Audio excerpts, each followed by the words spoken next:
This is lesson 5 for poetry. This lesson will focus on the poetic form of a ballad. We've already talked about several other forms, a haiku, a limerick, a quatrain, free verse, and couplets.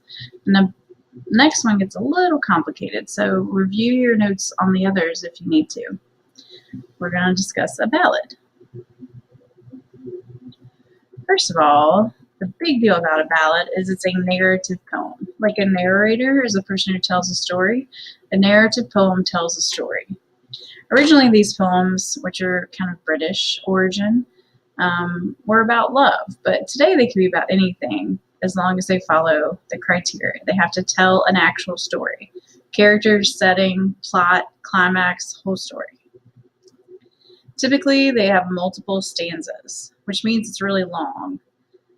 Some ballads could be 3 or 4 stanzas. Some could be as long as a book, like the Rime of the Ancient Mariner, or poems that are multiple pages long, but they're still written with the exact same format of stanza.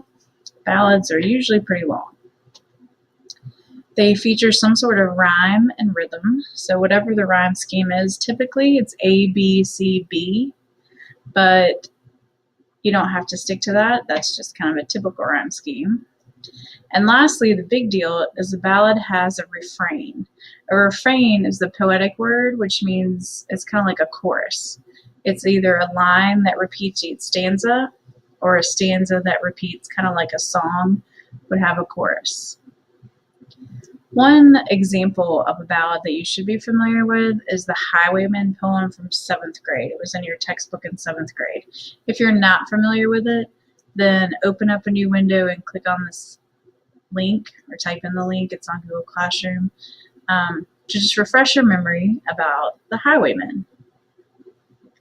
Once you've done that, here's kind of a summary. If a ballad is a narrative poem, then you should be able to write a summary of it. You should be able to say what happens and when and why, and then be able to pick out the refrain. So this is my summary of the Highwayman, real quick. A Robin Hood-esque robber falls in love with an innkeeper's daughter, but he is betrayed to the redcoats by a jealous stable boy. When he comes back to visit her at midnight, she fires a gun tied to her by the soldiers to warn him, and she dies. Then he gallops toward her, but he's shot down. The refrain of this poem is the first and last stanzas of the poem, which talk about I'll come to thee by moonlight, and the ribbon of moonlight, and